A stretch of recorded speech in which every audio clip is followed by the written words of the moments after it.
You just make it awkward for everyone." My mother's voice cut through the kitchen like a blade, her words delivered with that practiced coldness she'd perfected over the years. I stood there holding my coffee mug, watching steam rise from the dark liquid, while she continued arranging flowers for what felt like the 100th centerpiece discussion this month. "I completely understand," I replied, setting the mug down with deliberate calm. "My name is Sophia, and I'm 27 years old. I work as a freelance photographer in Portland, Oregon, specializing in destination weddings and editorial shoots. My work has taken me to incredible places around the world, capturing moments of pure joy and love for couples who trust me with their most precious memories. What makes this conversation particularly bitter is that I've photographed over 200 weddings, but I won't be attending my own sister's." "Good," my mother said, not bothering to look up from her flowers. "Elena's day needs to be perfect, and you know how you can be sometimes. How I can be sometimes." That phrase had followed me through childhood, adolescence, and apparently into my adult life. It was code for being too tall, too opinionated, too successful, or too anything that might overshadow my younger sister Elena. At 24, Elena had always been the family's golden child. She was petite where I was tall, soft-spoken where I was direct, and most importantly, she'd chosen the right kind of life according to my parents. Elena was marrying Bradley, a real estate agent she'd met through friends. Their wedding was planned for a beachfront resort in Miami, complete with 200 guests, a string quartet, and enough white roses to fill a greenhouse. Every detail had been discussed endlessly at Sunday dinners, from the shade of ivory in her dress to the flavor profile of the 7-course dinner. "The guest list is already so tight," my mother continued, finally glancing at me with those pale blue eyes that had never quite seemed to see me properly. "Elena really wanted to include some of Bradley's college friends, and you know how these venues are about numbers." I nodded again, though we both knew this wasn't about venue capacity. This was about the same pattern that had defined my relationship with my family for as long as I could remember. When Elena graduated high school, I was asked not to bring up my photography scholarship because it might make her feel bad about her grades. When she got engaged, I was told to keep my own relationship with Lucas quiet, because she needed time to be the center of attention. Lucas. Just thinking about him made my chest warm in a way that had nothing to do with the coffee. We'd been together for 3 years, having met when I photographed his sister's wedding in Barcelona. He was a cinematographer and documentary filmmaker, splitting his time between Los Angeles and wherever his projects took him around the world. My family had met him exactly twice, both times treating him with the kind of polite disinterest they reserved for my career achievements. "When is Elena's wedding again?" I asked, though I knew the answer perfectly well.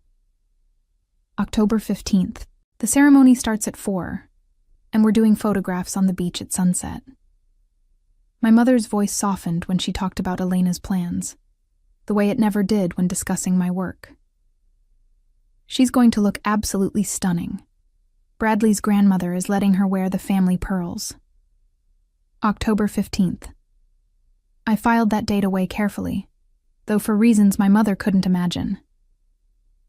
"That sounds beautiful," I said, and meant it. Despite everything, I wanted Elena to be happy. The problem wasn't my sister herself, but the way my family had created this dynamic where only one of us could shine at a time, and it was never my turn. My phone buzzed with a text from Lucas. "Coffee meeting went great. Milano confirmed for October. Everything still good on your end?" I smiled, typing back quickly. "Perfect timing. Just had an interesting conversation with my mother. The wedding is going to be photographed by someone from the resort," my mother said, pulling me back to the conversation. "They do beautiful work, very traditional and elegant." Traditional and elegant. Unlike my style, which had been described in magazines as bold, cinematic, and emotionally raw. I specialized in capturing the moments between moments. The tears of joy when nobody was supposed to be looking. The spontaneous laughter during formal poses. My portfolio had been featured in several international publications, and I'd been booked solid for the past 2 years. "I'm sure they'll do a lovely job," I said. My mother finally looked at me directly, studying my face as if searching for signs of the drama she expected. "You're taking this very well. I was worried you might make a scene." Make a scene. There it was again. That assumption that my natural response to disappointment would be some kind of theatrical outburst. I'd learned years ago that reacting emotionally to my family's decisions only reinforced their belief that I was too dramatic, too sensitive, too much. Why would I make a scene? Elena deserves to have exactly the wedding she wants, with exactly the people she wants there. Something flickered across my mother's face, almost like surprise. She'd been prepared for tears, arguments, or pleading. My calm acceptance seemed to unsettle her more than anger would have. "Well, good. I'm glad you understand." I picked up my coffee mug and headed toward the door. "I should get going. I have a client call in an hour." "Another wedding?" she asked, and I could hear the faint dismissal in her tone. "Actually, yes. A very special one." That evening, I sat on my apartment balcony with Lucas on video call, watching the sunset paint Portland's skyline in shades of gold and pink. He was in his hotel room in Milan, the city lights twinkling behind him as he explained the logistics of his latest documentary project. "So, we're definitely cleared for filming at the villa?" I asked. "Absolutely. Giuseppe is thrilled to host us. He says October is the perfect time for the lighting you want." Lucas leaned back in his chair, that familiar smile playing at the corners of his mouth. "Are you sure about this, love? It's a big step." I thought about my mother's words, about the decades of being made to feel like I was too much, too inconvenient, too awkward for the family narrative. I've never been more sure of anything in my life. The weeks following that conversation with my mother passed in a blur of careful planning and quiet preparation. I went about my regular routine, photographing an engagement session in Mount Hood, editing photos for clients, and having dinner with my parents every Sunday as if nothing had changed. But everything had changed, in ways they couldn't possibly imagine. "Have you thought about what you'll do during Elena's wedding?" my father asked over dinner one Sunday evening. He was cutting his steak with the same methodical precision he applied to everything in his life as an accountant. "Maybe take a little vacation. You work so much." My father, Daniel, had always been the gentler of my two parents, though gentle was relative when it came to the family dynamics. He didn't actively exclude me the way my mother did, but he also never challenged her decisions. He was a man who valued peace above fairness, which meant I'd learned early not to expect him to take my side when conflicts arose. "Actually, I am planning a little getaway," I said, twirling pasta around my fork. "Lucas and I are thinking about Europe." "That's nice, dear," my mother said, without looking up from her plate. "Just don't post too much on social media during Elena's wedding weekend. We don't want it to look like you're trying to upstage her big day." Elena, who had been unusually quiet during dinner, finally spoke up. "Mom, Sophia can post whatever she wants on her own social media." I looked at my sister with surprise. Elena rarely pushed back against our mother's pronouncements, especially when they involved maintaining her position as the family favorite. "Thank you," I said quietly. Elena met my eyes across the table, and for a moment I saw something that looked almost like guilt.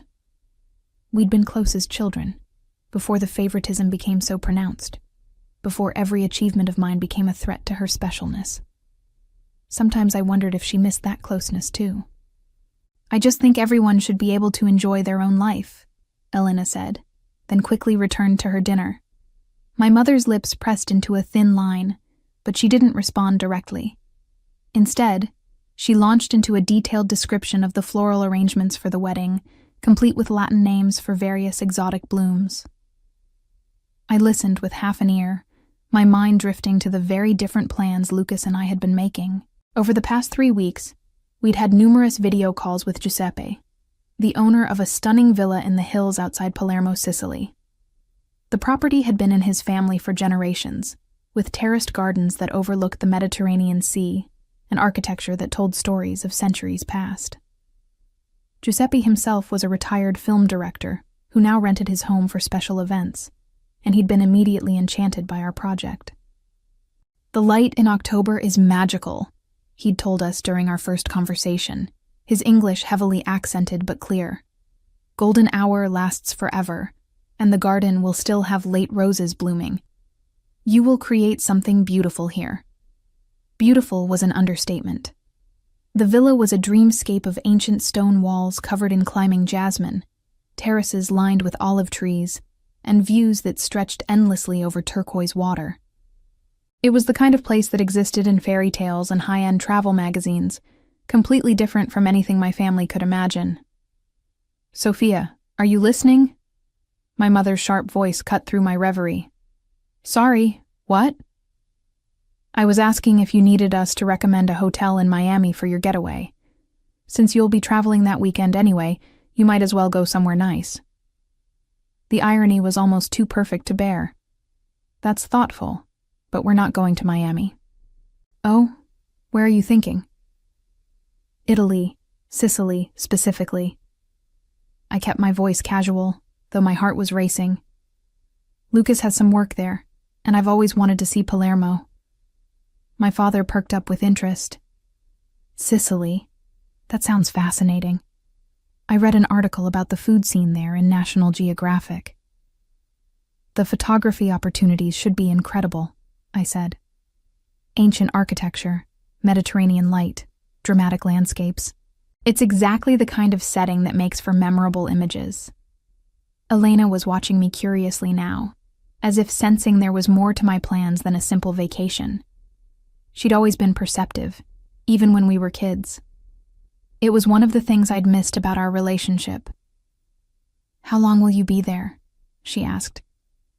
"Just a few days. We fly out October 13th, back on the 18th. October 13th. 2 days before Elena's wedding. The timing wasn't coincidental, though my family didn't need to know that.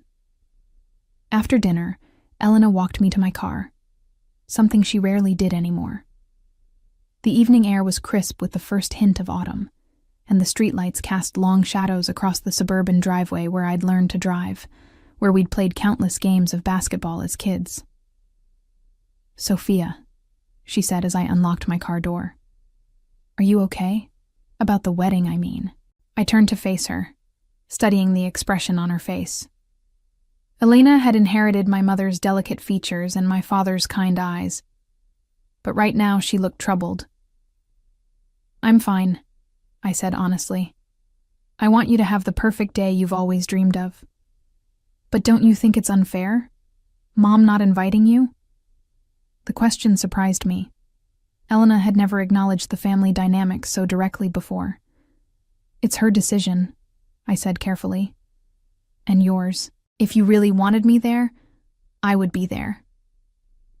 Elena looked down at her feet, scuffing her shoe against the pavement in a gesture that reminded me of when we were children. "It's complicated." "I know. Mom thinks you'd overshadow me. She says you can't help being the center of attention, even when you're not trying to be."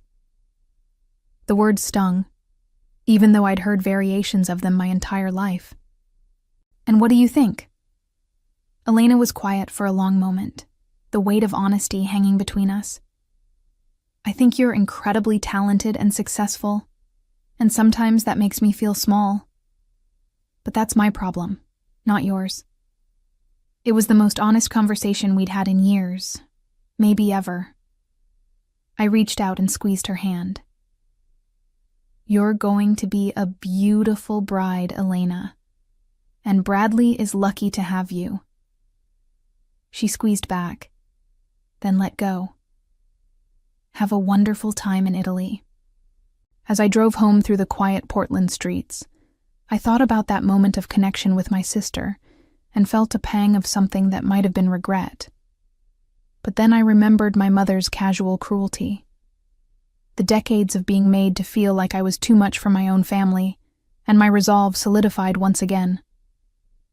October 13th couldn't come soon enough. The morning of October 10th, I was in my studio editing photos from a recent shoot when my phone rang. Elena's name appeared on the screen, which was unusual since she rarely called me directly anymore. "Hey," I answered, setting down my coffee cup. "Sophia, I need to ask you something, and I need you to be completely honest with me." Her voice sounded strained, almost panicked. I could hear traffic in the background, as if she was calling from her car. "What's wrong? Are you getting married in Italy?" The question hit me like a physical blow. I sat back in my chair, mind racing.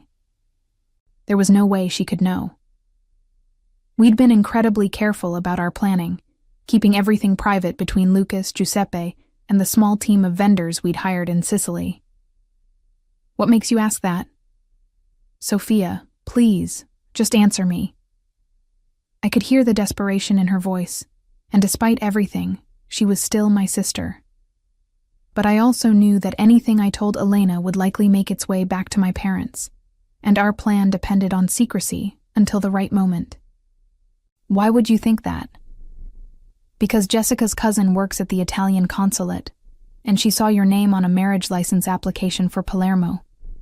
She mentioned it to Jessica, who mentioned it to Mom's friend Carol, who told Mom. Now Mom is completely losing her mind." My heart stopped. Jessica was Elena's maid of honor, and apparently our attempt at privacy hadn't been as foolproof as we'd thought. I should have anticipated that getting married abroad would involve paperwork that could be traced. But I'd been so focused on the emotional aspects of our plan that I hadn't considered every practical detail. "Elena, Are you seriously getting married the same weekend as my wedding?" Her voice rose to a pitch I hadn't heard since we were teenagers fighting over clothes. "Were you planning to tell us at all?" I closed my eyes, feeling the weight of the moment. We'd hoped to keep everything quiet until after the fact, to share the news and the beautiful photos as a done deal, rather than giving my family the chance to interfere or make demands. But now that Elena knew, or suspected, I had to make a choice about how much to reveal. "Yes," I said quietly. "We're getting married in Sicily on October 15th. The silence on the other end of the phone stretched so long I thought she might have hung up. "The same day as my wedding." "Yes." "Why?" The word came out as barely a whisper. I took a deep breath, knowing that whatever I said next would either repair something between us or destroy it completely. Because for the first time in my life, I wanted to do something that was entirely about me and Lucas, without having to worry about whether it would upset the family dynamic or make anyone else uncomfortable. "But you knew it was my wedding day. Elena, you made it very clear that my presence would be awkward for everyone, so I decided to create my own day instead of sitting at home feeling sorry for myself." I could hear her breathing heavily, and then what sounded like a sob. "Mom is going to kill me. She thinks I knew and didn't tell her. She's been calling and texting nonstop for the past hour, demanding to know if we're all being played by you." The phrase, "being played by you," was so perfectly my mother that I almost laughed. Even when I was making the biggest commitment of my life, it had to be framed as some kind of manipulation designed to hurt them. "You can tell Mom that this has nothing to do with her or your wedding. Lucas and I have been planning this for months. We chose Sicily because it's meaningful to us, not because I wanted to upstage anyone. But the same day, Sophia, out of all the days in the year, you chose the exact same day." She had a point, and I'd known this confrontation would come eventually. The truth was, choosing October 15th had been partly practical and partly petty. Giuseppe's villa had limited availability, and the October dates that worked for both our schedules and his were the 13th, 15th, and 17th. The 15th offered the best light and weather conditions, but I'd also chosen it because I was tired of my life being scheduled around Elena's milestones, tired of waiting for the family coast to be clear before I could have my own moments. The villa was only available on certain dates, and October 15th was the best option for what we wanted, I said, which was technically true.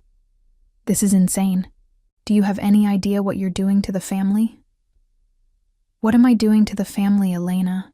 Having a private wedding ceremony with the man I love? You know that's not what I mean. But it was exactly what I meant, and the fact that she couldn't see the difference was part of the problem. In my family's worldview, my choices existed only in relation to their impact on Elena and my parents. The idea that I might make a decision based purely on what Lucas and I wanted was apparently incomprehensible. Look, I said, trying to keep my voice gentle. I'm not trying to hurt anyone. We're having a small, private ceremony with just us and a few close friends who can make the trip.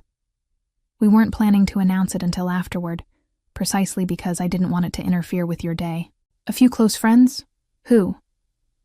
Some photographer friends from Los Angeles, Lucas's sister and her husband, maybe 2 or 3 other people. Nothing that would take away from your celebration. Elena was quiet for a moment, and when she spoke again, her voice was smaller, more uncertain. Are you inviting anyone from the family? The question I'd been dreading. The honest answer was no. We weren't planning to invite anyone from my family, partly for logistical reasons, but mostly because I knew they would find ways to make it about Elena's wedding instead of about Lucas and me. But saying that out loud would confirm Elena's worst fears about my intentions. We're keeping it very intimate, I said carefully. Immediate family only. It wasn't technically a lie, since Lucas's sister counted as immediate family to him. But I could tell Elena heard what I wasn't saying. So you're not inviting Mom and Dad? Elena. Or me. The hurt in her voice was unmistakable, and I felt a stab of guilt. Despite everything, despite the years of being marginalized and excluded, I didn't actually want to hurt my sister. I wanted to have my beautiful day without interference, but I didn't want Elena to feel rejected the way I had. It's not about not wanting you there, I said slowly. It's about needing something that's just ours, without all the family drama and expectations. But we are your family, Sophia. Whatever problems we have, we're still your family. Are we? The question slipped out before I could stop it. Because for the past month, it's been made very clear that my presence at your wedding would be an inconvenience at best. Elena was quiet again, and I could practically hear her processing the implications of what I'd said. This is going to destroy everything, she said finally. Or maybe it will be the push we all need to finally be honest about how we treat each other. But even as I said it, I knew Elena was probably right. My wedding in Sicily was going to detonate whatever fragile piece existed in our family dynamics. The question was whether anything worth saving would remain afterward. Within hours of my conversation with Elena, my phone was ringing nonstop. First my mother, her voice reaching decibel levels I hadn't heard since I was 16, and came home past curfew. Then my father, disappointment radiating through his careful, measured words. Then Elena again, now crying and asking if there was any way to change our date. Finally, my mother's sister Patricia, who rarely called me, but apparently felt this family crisis required her intervention. I let most of the calls go to voicemail. The messages they left painted a clear picture of the chaos my wedding announcement had unleashed. My mother alternated between fury and hurt, demanding to know how I could be so selfish, how I could deliberately sabotage Elena's special day. My father focused on the practical implications, wondering about guests who might be confused, family members who might feel forced to choose between celebrations. Elena's messages were the hardest to listen to, her voice breaking as she asked if I hated her enough to ruin the day she'd been planning for 2 years. But it was Patricia's message that revealed the true depth of the family meltdown. Sophia, honey, you need to call me back. Your mother is having what I can only describe as a complete breakdown.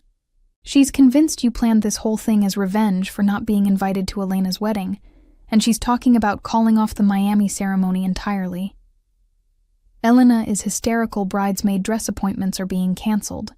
Vendors are being questioned about whether they can change dates. You need to fix this, sweetie.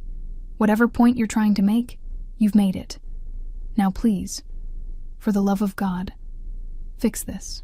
I saved that message and played it for Lucas when we had our nightly video call.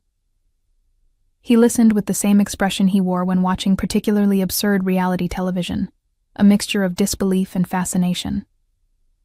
"Your family is genuinely melting down because we're getting married on a different continent on the same day as your sister?" he asked. "Apparently so."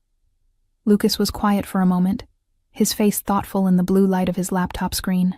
Behind him, I could see the lights of Milan twinkling through his hotel window. He'd been there for the past week, finalizing details for his documentary and coordinating with Giuseppe about our wedding logistics. "Do you want to change the date?" he asked finally. "I mean, if it would make peace with your family, Giuseppe has the 17th available too." I loved him for asking, even though we both knew what my answer would be. The 17th would mean compromising on the lighting and weather conditions we wanted. But more than that, it would mean backing down from the first decision I'd ever made that prioritized my happiness over my family's comfort. "No," I said firmly. "We're not changing anything." "Good," Lucas smiled, "because I already ordered your wedding dress, and Giuseppe has been planning the most incredible setup in the garden. Also, my sister is flying in from Barcelona with her kids, and they're already excited about their first trip to Sicily. My wedding dress. In all the chaos with my family, I'd almost forgotten about that particular surprise. Most brides spend months agonizing over their dress, trying on dozens of options and involving their mothers and sisters in the decision. I'd ordered mine online from a designer in Rome after a single video consultation, based entirely on photographs and my own measurements. It was a risk, but it felt appropriate somehow. This whole wedding was about trusting my own instincts instead of deferring to family opinion. "How did the final location scouting go?" I asked, changing the subject away from my family drama. Lucas's face lit up, the way it always did when he talked about his work. "Sophia, wait until you see what Giuseppe has planned. Remember that terrace we liked from the photos? The one with the stone archway and the view of the sea?" "Of course." He's been working with a local florist to create what he calls natural elegance. Olive branches and Mediterranean herbs, white roses and jasmine, but arranged to look like they're growing wild. And he found these antique brass lanterns from a monastery that closed in the 18th century. When the sun sets behind us, the whole terrace will be lit like something from a dream. I closed my eyes, trying to picture it.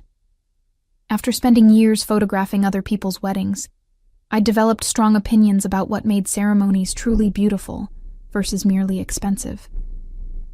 The best weddings I'd captured had always been the ones where every detail reflected something genuine about the couple, where the setting and the celebration felt authentic to who they were as people. It sounds perfect. Giuseppe also wants to document everything himself, not professionally, just with his old film camera. He says every love story deserves to be preserved, and the villa has been witness to too many beautiful moments not to capture one more.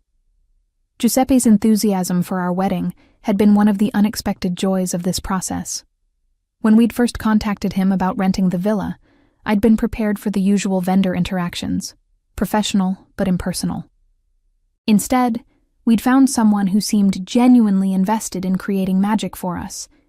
His emails were full of suggestions for local traditions we might want to incorporate, recommendations for the best olive oil and wine from nearby producers, stories about other couples who'd married at the villa over the years.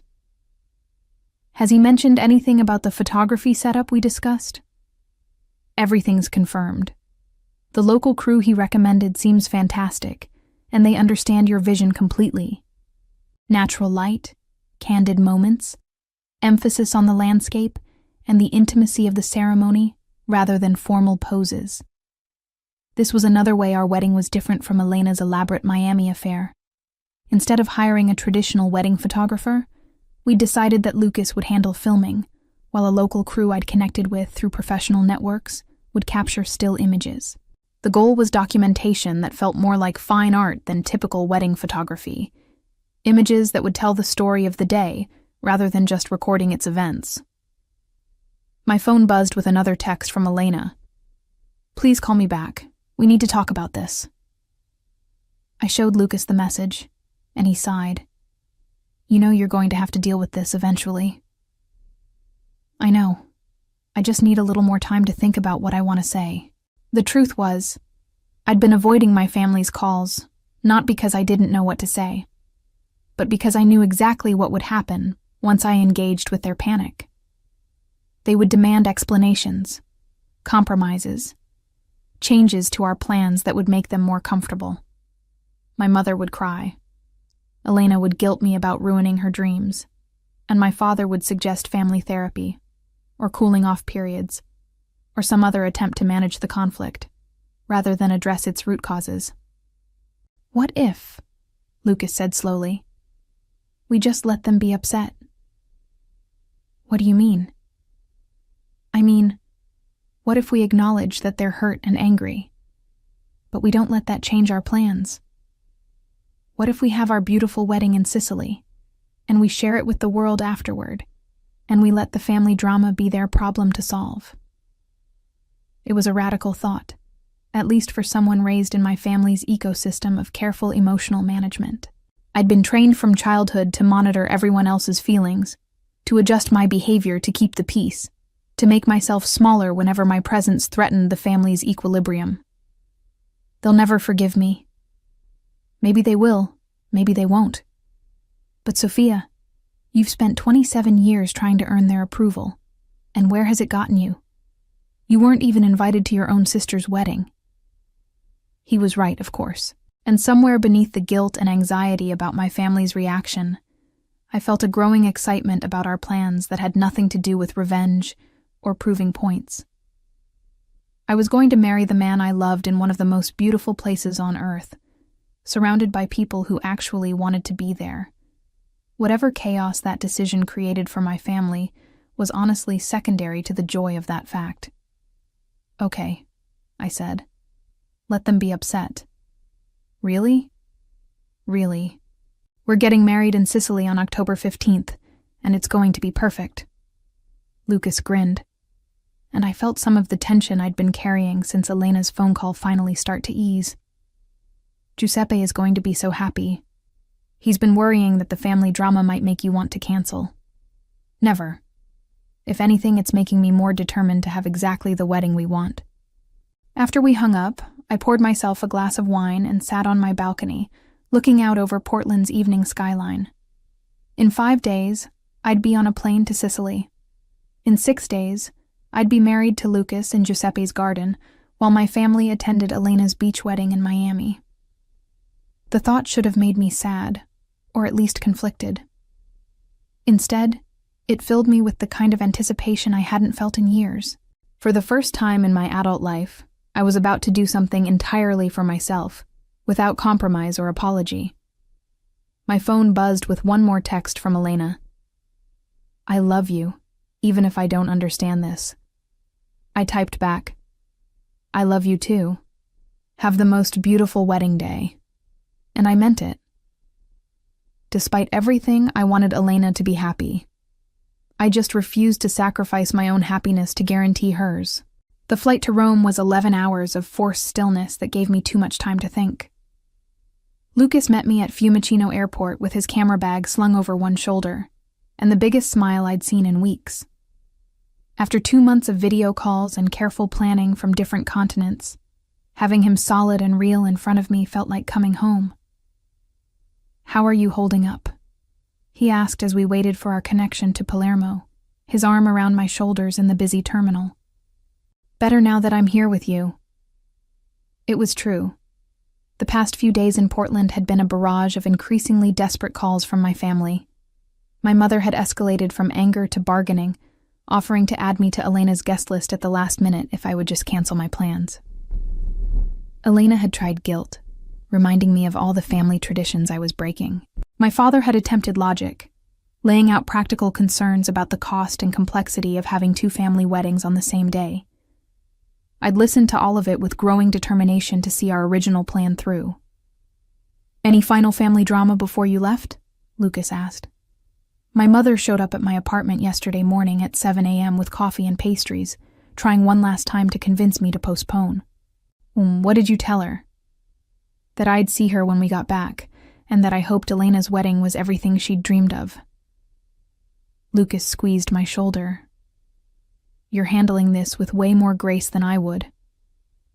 The truth was, I didn't feel graceful.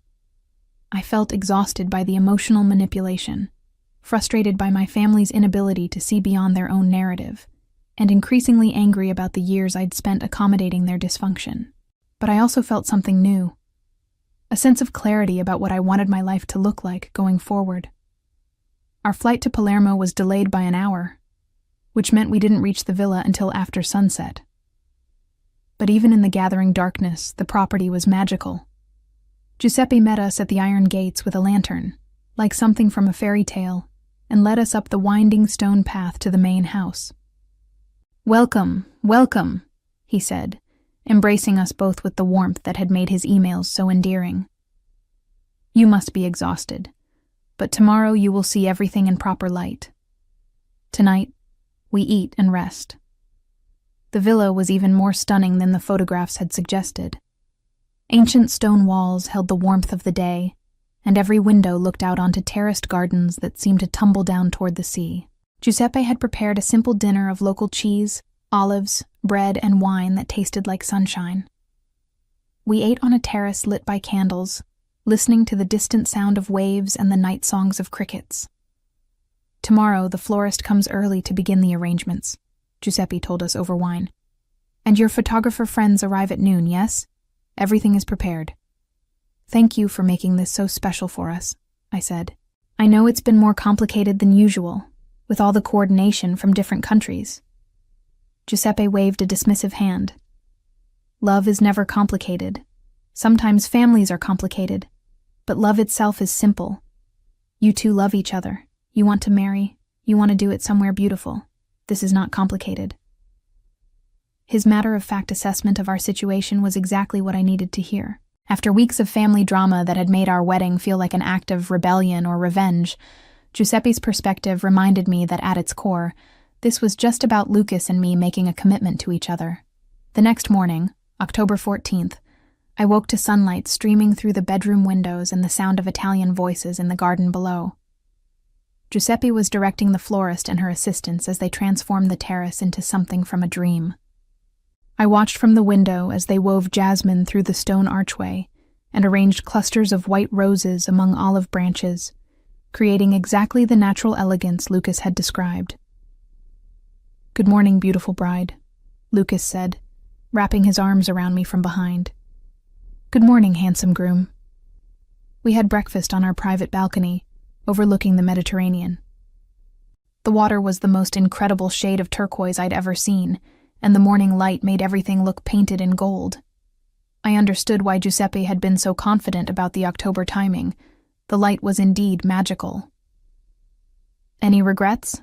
Lucas asked, though his tone suggested he knew the answer. "None. You?" "Only that we didn't do this sooner." Around noon, our friends began arriving. Marcus and Jenna, photographer friends from Los Angeles who had flown in specifically for our wedding. Isabella, Lucas's sister, with her husband Carlos and their 2 young children. David, a filmmaker friend of Lucas's who had offered to help with documentation. Each arrival felt like a small celebration, reminders of the community we'd built based on shared interests and genuine affection rather than family obligation. "Sophia!" Isabella embraced me warmly, speaking in the mixture of Spanish and English that characterized all her conversations. "This place is incredible. Giuseppe has been showing us around, and I think I might never leave Sicily." Isabella and I had bonded immediately when we first met 3 years ago. She was everything I'd always wanted in a sister. Supportive, funny, interested in my work, and completely free of competitive dynamics. Watching her children run through Giuseppe's garden, their laughter echoing off the ancient stone walls, I felt a pang of sadness about what I was missing with my own family. But only a pang. By the time the sun began to set, painting the sky in shades of pink and orange, I was entirely focused on the magic of the moment we'd created.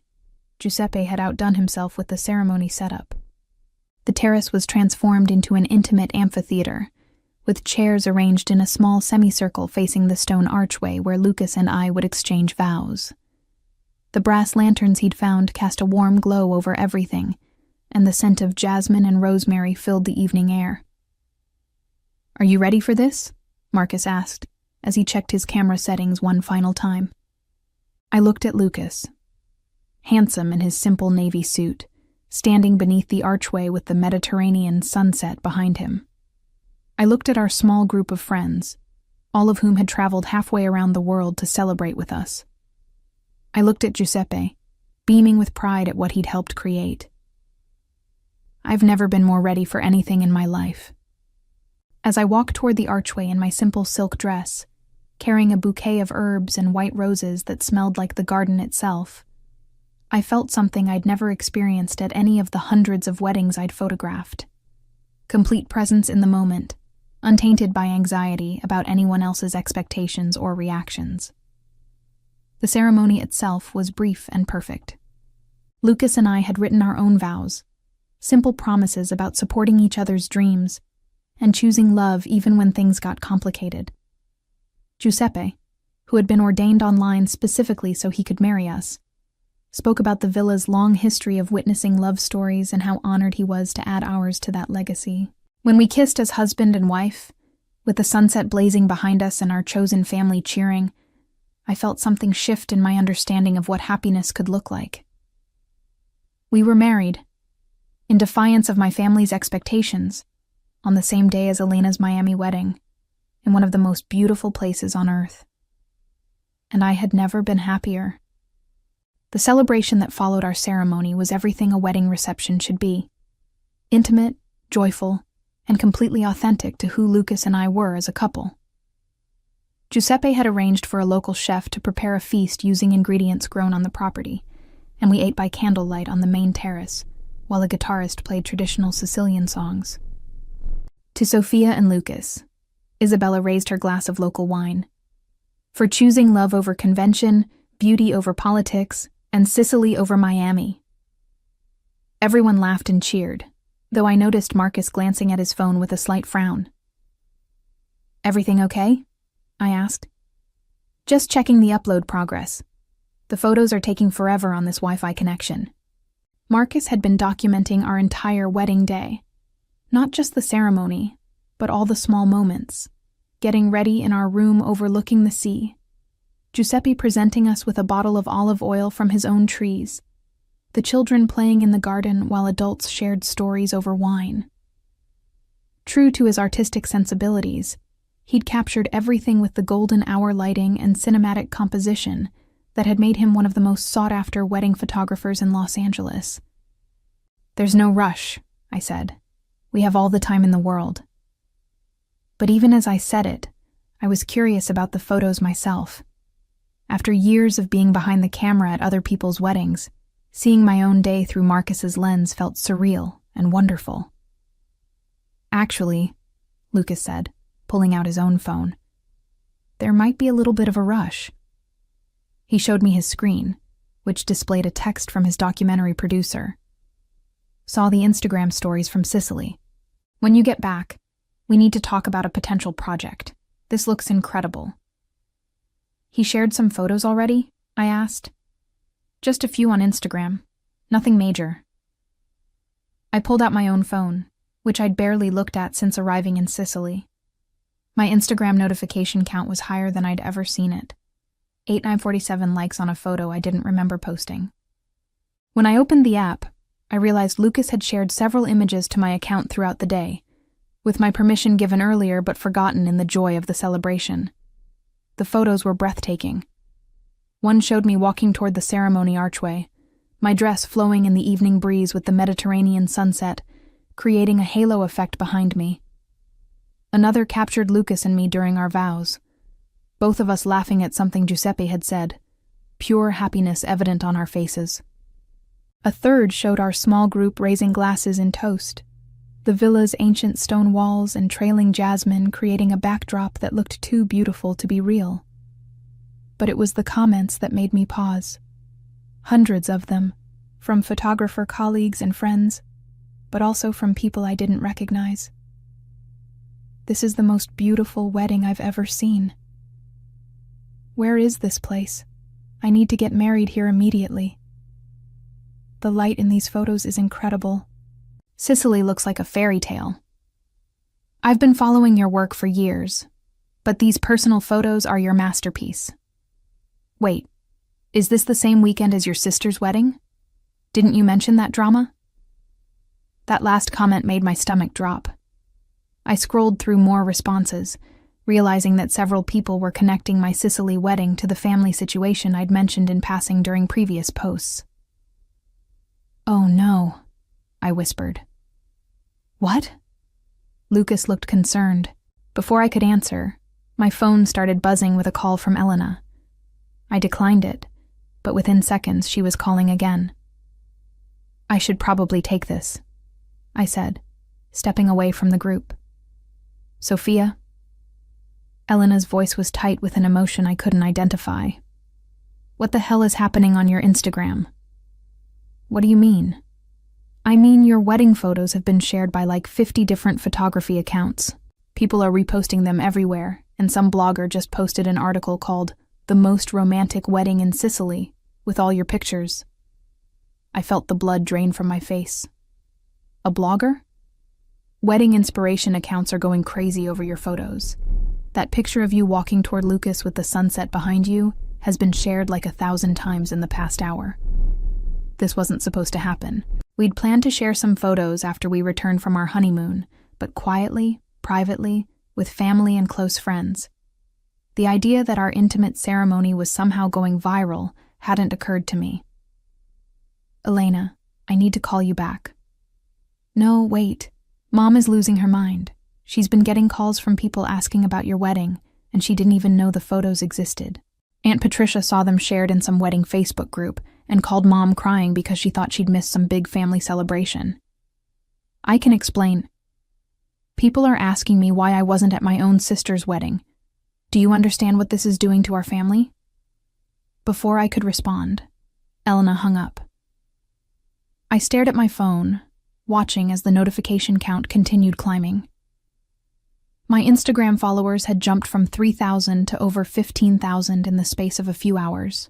"Everything all right?" Giuseppe appeared at my elbow with a concerned expression. "I think our photos are spreading more widely than we expected." Yes. Marcus showed me. The Italian Tourism Board has already shared one on their Facebook page. They love when Sicily looks this romantic. The Italian Tourism Board. I opened Facebook and found the post Giuseppe mentioned.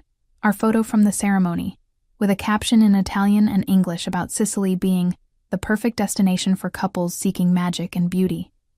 It had been shared 200 times and had hundreds of comments in multiple languages. I walked back to the group, my mind spinning. Lucas was showing David something on his laptop, and I could see Marcus's photos filling the screen in a slideshow format. "Lucas," I said quietly, "we need to talk." He looked up, immediately reading my expression. "What's wrong?" "The photos are everywhere. Elena says they're being shared by wedding blogs and inspiration accounts. Our private ceremony is apparently going viral." The entire group went quiet. Isabella looked confused, David seemed fascinated, and Marcus looked guilty. "I may have uploaded the photos to my professional portfolio," Marcus admitted. "With watermarks, of course. But I tagged the location and used wedding hashtags. Some of my followers have large networks, and when they share things..." He didn't need to finish the sentence. In the age of social media, beautiful content could spread exponentially, especially content that looked as professionally stunning as Marcus's work. "How viral are we talking?" Lucas asked. I showed him my phone. The numbers had climbed even higher. 25,000 Instagram followers, notifications too numerous to count, and a missed call from a number I didn't recognize. "Maybe this isn't entirely bad," David said thoughtfully. "I mean, these are incredible photos of an incredible place. If they inspire other people to have beautiful, authentic weddings instead of expensive productions, isn't that positive?" I wanted to agree with him, but all I could think about was Elena's voice, tight with hurt and anger. and my mother discovering through social media that I'd gotten married without telling the family. Our perfect private wedding was becoming a public spectacle, and I had no idea how to control it. But as I looked around at our friends, at Giuseppe's beaming face, at Lucas reaching for my hand with understanding and support in his eyes, I realized something important. I didn't actually want to control it. Our wedding had been beautiful because it was authentic, because every choice had been made with love and intention.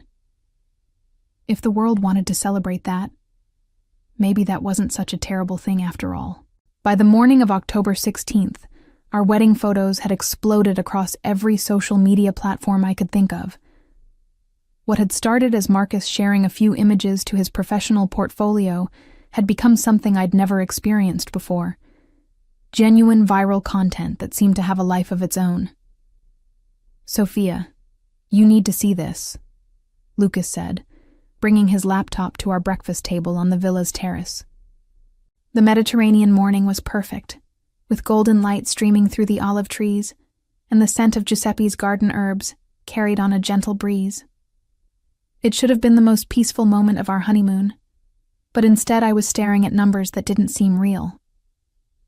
Instagram says the ceremony photo has been shared over 50,000 times, Lucas continued, scrolling through analytics I didn't understand. But that's not the crazy part. There's a crazier part? David uploaded the ceremony footage to YouTube last night.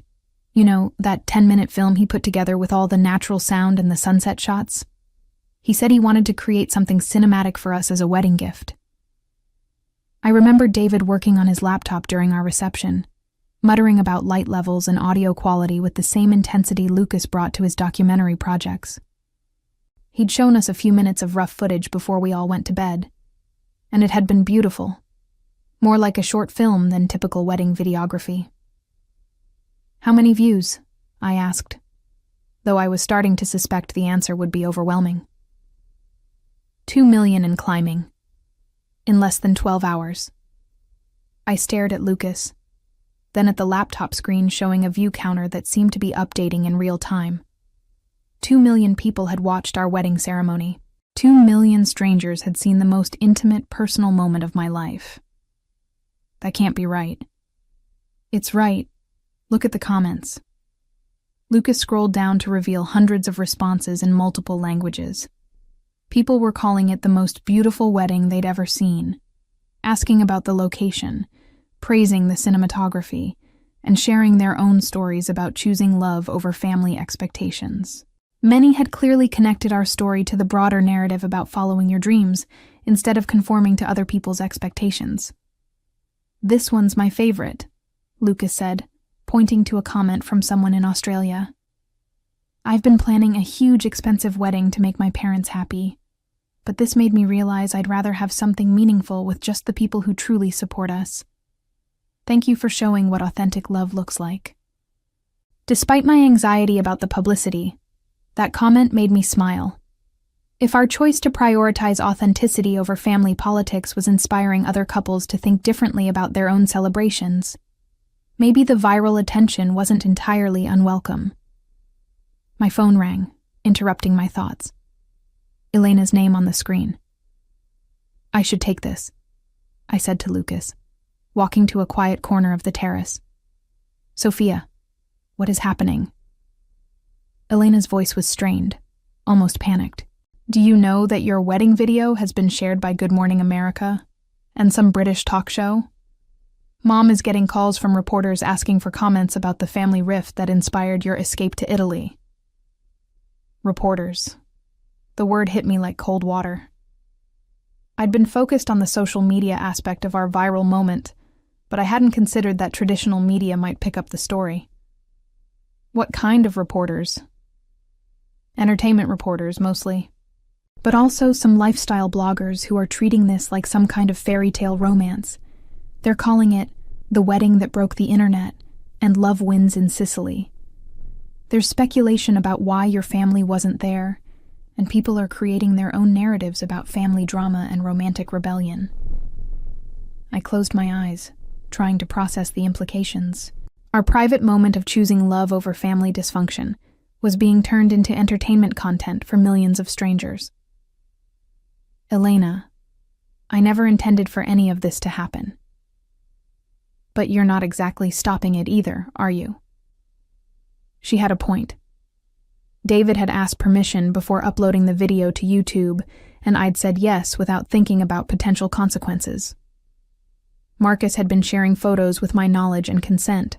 At any point, I could have asked them to stop or made our content private. Would it change anything if I did stop it now? Elena was quiet for a long moment. When she spoke again, her voice was different, smaller. Probably not.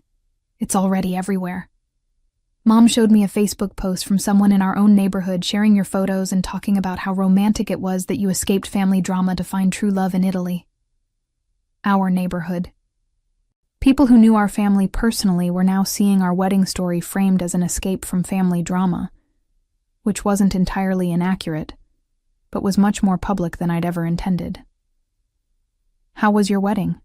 I asked, trying to shift the conversation toward something positive. It was beautiful. Everything went perfectly. The photos are gorgeous. Bradley was crying happy tears, and the sunset ceremony on the beach was everything I'd dreamed of. Elena paused. But everyone kept asking where you were, and now everyone knows where you were. The hurt in her voice was unmistakable, and I felt a familiar pang of guilt.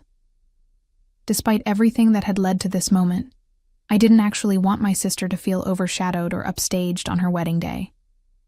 I'm sorry that the attention on our wedding is affecting your celebration. Are you, though? Really? The question caught me off guard with its directness. Elena, what do you mean? I mean, you chose the exact same day as my wedding, in one of the most photogenic places on Earth, with professional photographers documenting everything. And now it's getting more attention than any wedding I've ever seen. Are you really sorry about that? Or is this exactly what you wanted? I thought about her question seriously, trying to be honest with myself about my motivations. Had I wanted our wedding to overshadow Elena's? Had some part of me hoped that choosing Sicily over Miami, intimacy over spectacle, would prove a point about what really mattered? I wanted to have a beautiful wedding with Lucas in a place that felt magical to us, I said finally. I wanted to prioritize our happiness over family expectations for once in my life. But I didn't plan for it to go viral, and I didn't want it to take anything away from your day. But if you had to choose, Elena pressed, between making peace with the family and having your fairy tale wedding that the whole world is now obsessing over, which would you choose? I looked out at Giuseppe's garden, where Lucas was helping Isabella's children chase butterflies between the olive trees. I thought about the years of being made to feel like I was too much, too inconvenient, too awkward for my own family's comfort. I'd choose the fairy tale, I said quietly. Every time. By our third day in Sicily, the YouTube video of our wedding had reached 20 million views. David was fielding calls from production companies interested in his cinematography work. Marcus had booked 6 new high-end wedding clients based on our photos alone, and Giuseppe was getting inquiries from couples around the world wanting to host their own ceremonies at the villa. I think I created a monster, Giuseppe said cheerfully as he served us breakfast on the terrace. 3 more couples want a book for next month. The Sicilian Tourism Office called to ask about featuring the villa in their promotional materials. Everyone wants their own Sophia and Lucas wedding. I should have felt guilty about commercializing our private moment, but honestly, I was thrilled that Giuseppe was benefiting from the attention. He'd put so much heart into making our day perfect, and if our viral wedding could bring more business to his family property, that felt like a positive outcome. Any regrets? Lucas asked, echoing the question he'd posed on our wedding morning. About Giuseppe getting more bookings? None at all. I meant about the publicity, about your family. I considered the question while watching the morning light dance across the water below us. In the past 3 days, I'd received dozens of interview requests, thousands of social media messages, and exactly 0 direct communications from my parents. Elena had texted a few times, but our conversations had been strained and brief. "I keep thinking about something Giuseppe said on our first night," I told Lucas. "That love is simple, but families are complicated. I spent so many years trying to uncomplicate my family relationships by making myself smaller, more convenient, less threatening. But it never worked. They were always going to find reasons why I was too much. And now I'm married to you in one of the most beautiful places on earth. Our love story has inspired thousands of other couples, and Giuseppe is booked solid through next spring. If my family can't find a way to be happy about that, it says more about them than it does about me." Lucas smiled and reached for my hand across the breakfast table. "I love this version of you. Confident, unapologetic, choosing joy over guilt. I love this version of me too."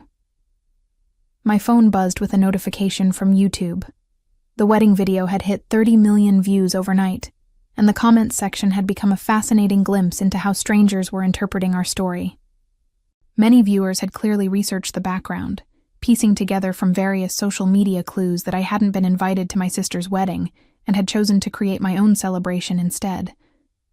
The comments ranged from supportive, "good for her for choosing herself," to critical, "family should always come first," to practical, "can someone please share the villa's booking information?"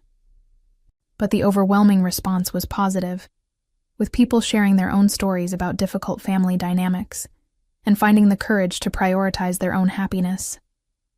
"Look at this one," I said, showing Lucas a comment that had received over 1,000 likes. "I've been watching this video every morning for 3 days. I'm getting married next month, and my fiancé and I decided to cancel our big expensive reception and use the money for a honeymoon in Italy instead. If Sophia can choose love over family drama, we can choose intimacy over obligation. Thank you for showing us what's possible. We're accidentally starting a revolution," Lucas laughed.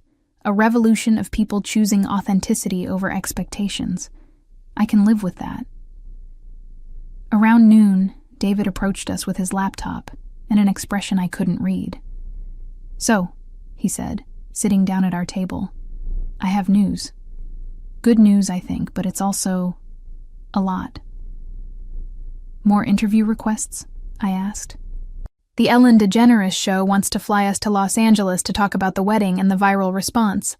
But that's not the big news." "What's the big news?" David turned his laptop screen toward us. "The wedding video hit 50 million views an hour ago. It's trending on YouTube in 12 countries. And Netflix called my agent this morning." "Netflix?" "They want to do a documentary about viral wedding videos and how social media is changing the way couples think about marriage.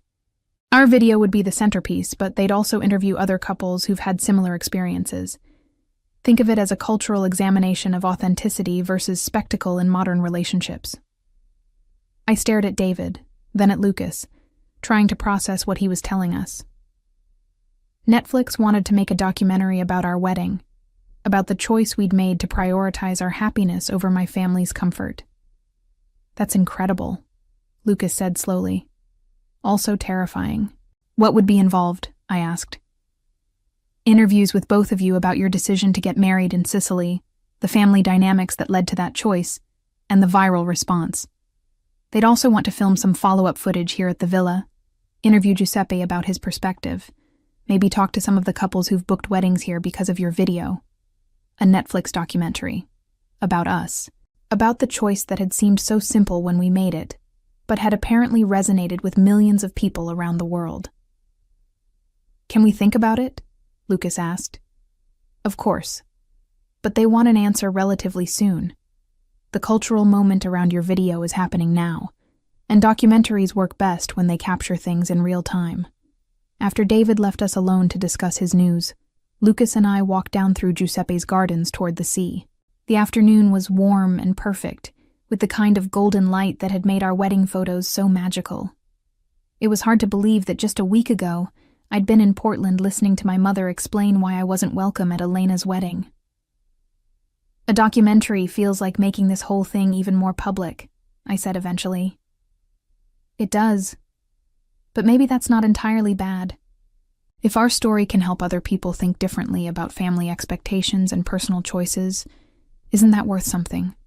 I thought about all the comments and messages we'd received, about couples reconsidering their own wedding plans, about people finding the courage to choose authenticity over obligation. "What do you think?" I asked.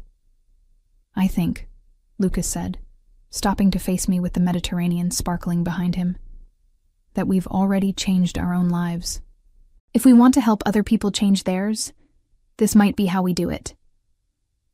We said yes to the Netflix documentary. 2 weeks later, back in Portland, I found myself sitting across from a producer named Jessica in a coffee shop downtown, explaining the family dynamics that had led to our spontaneous Sicilian wedding. The YouTube video had reached 75 million views and showed no signs of slowing down.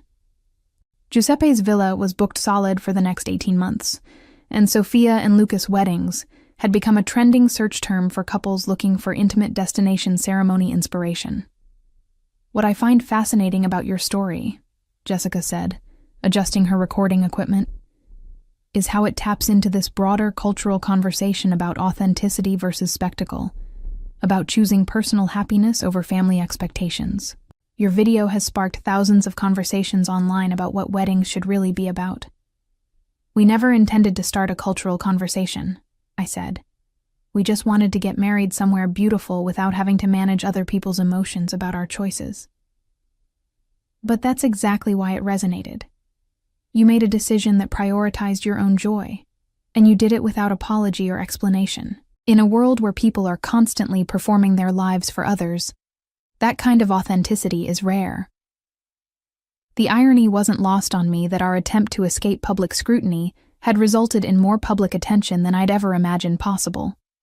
But the attention felt different from the family drama we'd been trying to avoid. Strangers who connected with our story were celebrating our choice rather than criticizing it, supporting our decision rather than demanding we change it. "Have you spoken to your family since returning from Italy?" Jessica asked. It was the question I'd been dreading.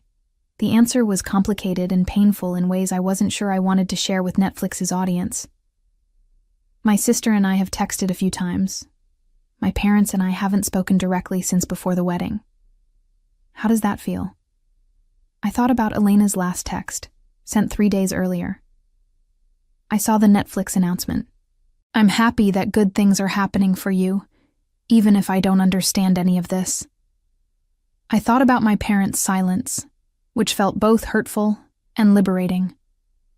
I thought about the relief of not having to manage their reactions to every choice Lucas and I made about our new life together. "It feels sad," I said honestly, "but it also feels necessary. I spent 27 years trying to make myself acceptable to people who were never going to fully accept me. At some point, you have to choose your own happiness over other people's approval. Even when those people are your family? Especially when those people are your family." The Netflix interviews took place over several days, with Jessica and her crew documenting not just our story, but the broader phenomenon of couples choosing intimacy over spectacle for their weddings. They interviewed Giuseppe via video call from Sicily, spoke with Marcus about the photography that had made our wedding go viral, and talked to 3 couples who had booked their own villa weddings after seeing our video. One couple, Sarah and Michael from Chicago, had canceled their planned ballroom reception for 200 guests and were flying to Italy instead for a ceremony with just their parents and siblings. Watching Sophia and Lucas's video made us realize we were planning our wedding for everyone except ourselves, Sarah explained to Jessica's cameras. We were so focused on what looked impressive and what would make our families happy that we forgot to think about what would make us happy. Another couple, Jessica and David from Austin, had decided to elope entirely after their families couldn't agree on wedding details. The viral response to the Sicily wedding showed us that people actually celebrate authenticity over obligation, David said. We realized we didn't need our family's permission to have the wedding we wanted. Hearing these stories made me feel something I hadn't expected. Pride. Not just in our own choices, but in the ripple effect those choices had created. Our decision to prioritize love over family politics had given other couples permission to make similar choices. The Netflix documentary, titled Love Over Obligation: How One Viral Wedding Changed Everything, premiered 3 months after our Sicily ceremony. By that time, our original wedding video had reached 120 million views on YouTube, making it one of the most watched wedding videos in internet history. The documentary's release brought another wave of media attention, but this time I felt prepared for it.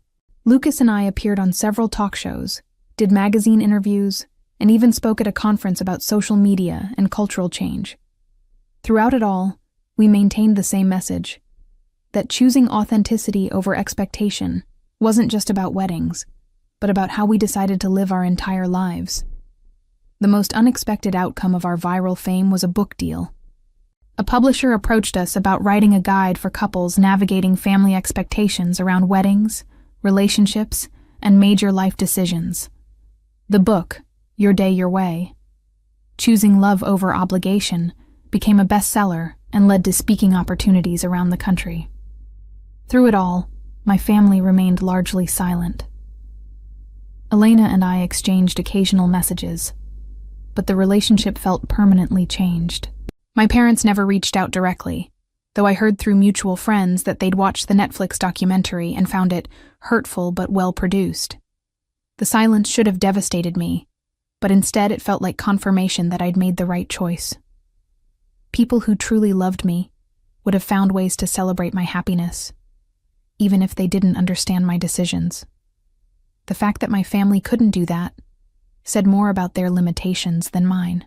As I sat in our new Los Angeles apartment a year after the Sicily wedding, editing photos from our latest project and listening to Lucas work on a documentary about couples who'd met through our viral video, I felt something I'd never experienced before: complete peace with my choices.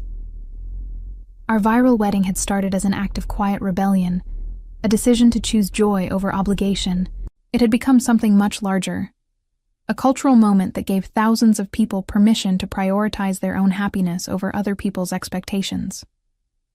The aftermath revealed the true character of everyone involved.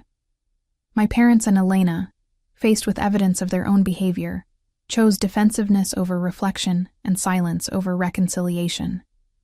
They lost themselves in their own bitterness, missing out on celebrating genuine love and success. Meanwhile, Lucas and I built a life filled with purpose, creativity, and the kind of authentic relationships I'd always craved but never known how to find.